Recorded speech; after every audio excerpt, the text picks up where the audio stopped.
본문이 짧기 때문에 우리 함께 한 목소리로 합독하도록 합니다. 여호와 하나님이 이르시되 보라, 이 사람이 선악을 아는 일에 우리 중 하나같이 되었으니 그가 손을 들어 생명나무 열매도 따먹고 영생할까 하노라 하시고, 여호와 하나님이 에덴 동산에서 그를 내보내어 그의 근원이 된 땅을 갈게 하시니라. 이같이 하나님이 그 사람을 쫓아내시고 에덴 동산 동쪽에 그룹들과 두루도는 불칼을 두어 생명나무의 길을 지키게 하시니라. 아멘. 좋은 아침입니다. 고난주간 특별 새벽기도로 인해 창세기 강해를 한 주 쉬었습니다. 잠시 복습을 하고 가도록 하겠습니다. 하나님께서 먹지 말라고 한 선악과를 아담과 하와는 뱀의 유혹에 넘어가 먹게 됩니다. 다시 말해 하나님의 말씀을 선악을 알게 하는 나무, 즉 율법으로 먹었다는 말이지요. 율법 곧 겉의 것이 아닌 속의 것, 곧 진리로 먹어야 함에도 말이지요. 이 일로 인해 아담과 하와 그리고 뱀에게 저주와 심판이 내려집니다. 그런데 우리가 알아야 할 것은 성경에서 말하는 저주와 심판은 그 자체가 끝이 아니라 구원을 향한 새로운 시작임을 알아야 합니다. 저녁이 되며 아침이 되듯이 말이지요. 저녁은 저녁 자체만을 위해 있는 것이 아닌 아침을 위해 있다는 사실입니다. 어둠은 빛을 설명하기 위한 표적, 곧 그림자인 것이고요. 마치 밤의 달빛을 통해 낮에 밝은 태양이 있음을 가르쳐 주듯이 말입니다. 여자에게 주어진 저주와 심판이 무엇입니까? 잉태하여 아들을 낳는 수고와 고통입니다. 겉으로 봐도 자식을 잉태하고 낳는 일은 보통 고통스러운 일이 아닙니다. 그런데 성경은 단순히 그것만을 말하는 것이 아니라고 했습니다. 더 있는 것입니다. 여자는 교회 곧 성도인 저와 여러분을 일컫는 말로서 우리 속에 영의 아들인 그리스도를 낳기까지, 다시 말해 그리스도의 형상이 이루어지기까지 자기 부인이라는 이런 고통이 따른다는 말입니다. 예수님께서 제자들에게 하신 누구든지 나를 따라오려거든 자기를 부인하고 자기를 십자가를 지고 따르라는 말이 이 말인 것이지. 사도 바울이 고백한 나는 날마다 죽노라도 같은 맥락인 것이고요. 너는 남편을 원하고 남편은 너를 다스릴 것이니라. 남존 여비를 말하는 것이 아니라고 했습니다. 교회의 머리가 그리스도라는 그런 말이지요. 그런데 우리의 본성, 곧 육신의 생각은 어떻습니까? 끊임없이 스스로 이 머리 노릇을 하려고 하지 않습니까? 그러기에 이 땅에서의 신앙생활은 항상 깨어 기도해야 하는 것이지요. 자기가 머리가 되지 않도록 말입니다. 그렇지 않으면 나도 모르는 사이에 머리가 된 줄 아는데 결국은 무너집을 보게 될 테니 말이지요. 마치 소돔과 고모라나 바벨탑처럼 말입니다. 그리고 아담에게 내려진 저주와 심판이 무엇이었습니까? 평생 땀을 흘리고 수고해야 소산을 얻는 것입니다. 바로 둘째 아담으로 오신 예수님께서 땀방울이 핏방울처럼 되는 이 고통의 십자가를 지고 죽어 무덤에 장사되어야만 하나님의 뜻이 이루어지는 것을 말하는 것이지요. 그렇게 하면 어떤 일이 일어납니까? 죄인인 인생들, 바로 저와 여러분이 그리스도의 아내가 되고 아들을 낳아 산자의 어미가 되는 것입니다. 하나님께서 친히 가죽옷을 지어 입혀주셔서 하나님의 아들로 거듭나는 것이지. 의의 옷, 그리스도의 옷을 입음으로 말이지요. 여기에 계신 여러분은 지금 그 옷을 입고 계신 줄 믿습니다. 그러니 이 새벽에 하나님을 아바, 아버지라, 그리스도를 주라 부르는 것 아니겠습니까? 오늘 본문 22절입니다. 여호와 하나님이 이르시되 보라, 이 사람이 선악을 아는 일에 우리 중 하나같이 되었으니 그가 손을 들어 생명나무 열매도 따먹고 영생할까 하노라 하시고. 오늘 본문은 자칫 오해를 낳기 딱 좋은 그렇게 번역이 되어 있어요. 마치 이렇게 말이지. 아담과 하와가 선악과를 따먹고 하나님처럼 되었으니 그냥 놔둬서는 안 되겠다, 쫓아내자 식으로 말이지요. 하나님께서 시기 질투가 나서 말입니다. 만약 그렇게 이 본문을 본다면 뱀의 말이 맞는 것이네요. 네가 그것을 먹는 날에는 하나님같이 되어 하나님이 그것 못 먹겠다고 한 뱀의 말이지요. 그런데 본문은 전혀 그런 말이 아닙니다.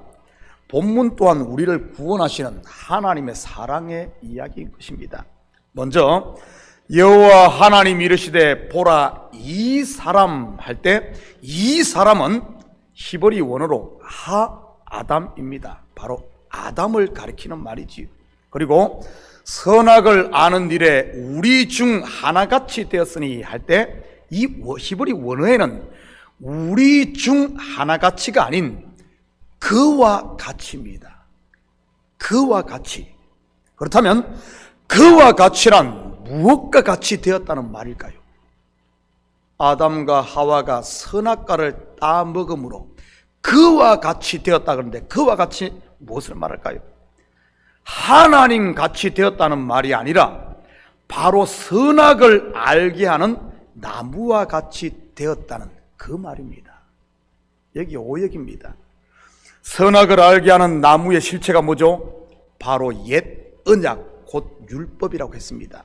다시 말해 율법의 종이 되었다는 그 말입니다. 그리고 율법의 종이 되어버린 인생들이 스스로의 힘으로 영생을 얻으려고 했던 사건이 바벨탑이었던 것이고요. 이것은 비단 바벨탑을 쌓았던 그들만이 그런 것은 아닙니다. 복음서에 나오는 바리새인들이나 서기관들 그리고 당시 종교 지도자들 또한 율법에서 난 스스로의 의로 의롭게 되려고 했던 것이고요. 여러분에게 묻겠습니다. 하나님께서 율법을 인생들에게 준 목적이 무엇이었습니까? 로마서 3장 19절 20절입니다. 우리가 알거니와 물은 율법이 말하는 바는 율법 아래에 있는 자들에게 말하는 것이니 이는 모든 입을 막고 온 세상으로 하나님의 심판 아래에 있게 하려 함이라. 그러므로 율법의 행위로 그의 앞에 의롭다 하심을 얻을 육체가 없나니 율법으로는 죄를 깨달음이니라. 율법은 바로 죄를 깨달으라고 주신 것입니다. 창세기의 언어로 말하면 밤을 주관하는 달을 우리에게 주심은 해가 있음을 알라고 주신 것이라는 그런 말이지. 스스로 빛을 낼 수 없는 달이 밤에 빛을 내는 것을 통해 스스로 빛을 내는 태양이 있음을 알라는 그런 말입니다. 그가 그의 손을 들어 생명나무 열매도 따먹고 영생할까 하노라라는 말이 바로 이것을 말하는 것입니다.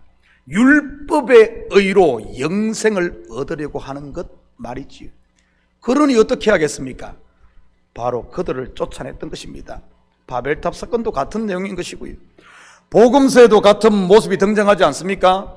옛 성전 곧 율법 성전에서 영생을 얻겠다고 소와 양을 팔고 비둘기를 팔던 사람들을 다 쫓아낸 사건 말이지요.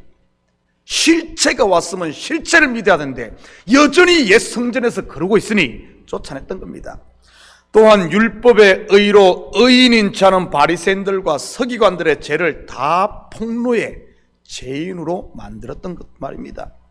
율법의 종된 자리에서 쫓아내는 것이지요. 바로의 종이 된 애굽에서 이스라엘을 쫓아내고 소돔과 고모라에서 롯을 쫓아내듯이 말이지요.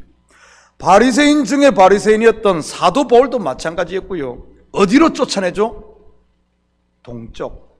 성경에서 동쪽은 죄인들이 사는 땅을 상징한다고 했습니다.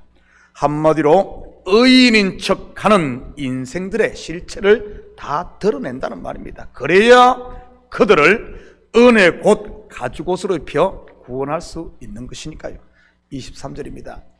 여호와 하나님이 에덴 동산에서 그를 내보내어 그의 근원이 된 땅을 갈게 하시니라. 그리고 여기서 하아담, 즉 아담은 또한 둘째 아담으로 오실 예수 그리스도를 예표하기도 합니다. 바로 죄인의 땅에 살고 있는 인생들을 구원하기 위해 친히 에덴 동산 곧 하나님의 품을 떠나 이 땅에 오신 예수 그리스도 말이지요.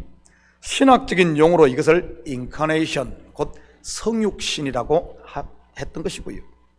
그리고 이 땅에 오셔서 신이 길가와 돌밭과 가시밭이 되어버린 인생들의 마음밭을 말씀의 쟁기로 갈아엎었던 것입니다. 복음의 씨, 영생의 씨를 뿌리기 위해 말이지요. 바로 그리스도의 일하심을 말하는 것입니다. 지금도 예수님은 우리 속에 성령님으로 오셔서 마음의 땅을 갈고 계심을 믿으시기 바랍니다. 그래서 때로는 아프기도 하고 때로는 괴롭기도 한 겁니다. 내 속에 돌이 드러날 때마다 말이지, 성령이 말할 수 없는 탄식으로 우리를 위해 친히 간구하신다는 사도 바울의 묘사 또한 이것을 말하는 것 아니겠습니까? 우리를 고아와 같이 홀로 버려두거나 아니면 네가 알아서 하라고 방관하지 않으시고 말이지, 내가 아파할 때 성령도 아파하신다는 사실을 기억하시기 바랍니다. 교회가 힘들어할 때 성령도 함께 힘들어하는 것입니다. 마치 어린 자녀가 아파 밤잠을 설칠 때 어머니도 함께 밤잠을 설치듯이 말이지요. 24절입니다. 이같이 하나님이 그 사람을 쫓아내시고 에덴 동산 동쪽에 그룹들과 두루 도는 불칼을 두어 생명나무의 길을 지키게 하시니라. 이와 동일한 모습을 우리는 성전에서 볼 수 있습니다. 그룹 천사들이 수놓아진 지성소와 성소 사이를 가로막고 있는 휘장에서 말이지요. 그리고 두루 도는 불칼로 번역된 히브리어 하파크는 무너지다, 전복시키다, 돌이키다, 새롭게 하다는 의미를 가지고 있습니다. 마치 대제사장이 1년 1차씩 지성소에 들어가기 위해서는 반드시 양을 잡아 고기를 번제단에 불사르고 그 피를 가지고 지성소에 들어가듯 죽지 않고는 들어갈 수 없다는 것입니다. 물론 이러한 두루도는 불칼을 친히 예수님께서 맞으셨던 것이고요. 바로 십자가를 지심으로 말이지요. 그래서 예수님께서도 그 앞에 있는 십자가를 불세례로 묘사했던 것입니다. 누가복음 12장 49절 50절입니다. 내가 불을 땅에 던지러 왔노니 이 불이 이미 붙었으면 내가 무엇을 원하리요? 나는 받을 세례가 있으니 그것이 이루기까지 나의 답답함이 어떠하겠느냐? 이 십자가의 불세례, 하파크, 곧 두루도는 화영금을 예수님께서 친히 맞으심으로 생명나무로 향하는 길이 열렸던 것입니다. 히브리서 10장 19절 20절입니다. 그러므로 형제들아, 우리가 예수의 피를 힘입어 성소에 들어갈 담력을 얻었나니 그 길은 우리를 위하여 휘장 가운데로 열어놓으신 새로운 살 길이요 휘장은 그의 육체니라.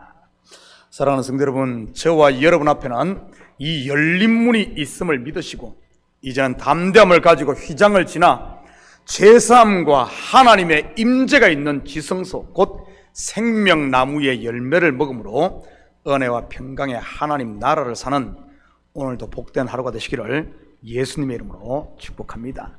같이 기도하십시다. 사랑의 아버지 하나님, 참으로 감사드립니다. 친히 우리를 위해 불칼을 맞으시고 생명나무의 길을 열어놓으신 하나님, 이 길은 오직 예수 이름 외에는 들어갈 수 없는 길임을 압니다. 그런데 우리는 어리석어서 예수 없이 내 힘으로, 아버지의 율법의 의로, 내 노력으로 때로는 생명나무를 취하려고 하지는 않습니까? 그러면 그럴수록 무너짐만 심한데도 불구하고 때로는 아버지 하나님 뒤돌아보며 애굽으로 돌아가려고 하는 우리의 본성이 있음을 고백합니다. 하나님, 다시 한 번 더 처음 사랑을 회복하고 십자가 앞에 섬으로 말미암아 예수 이름 외에는 다른 구원 얻을 만한 이름을 준 적이 없음을 알고 오늘 하루도 아버지 하나님 주님을 머리로 삼고 우리는 그의 지체로서 우리 각자 주어진 위치에서 감사하며 찬양하며 주님이 주신 아버지 하나님 세마포 옷을 입고 시와 찬미와 신령한 노래를 부르며 아버지 우리에게 주신 사랑을 나누며 사는 오늘도 그리스도의 증인되게 도와주시옵소서. 감사드리며 예수님의 이름으로 기도드립니다. 아멘.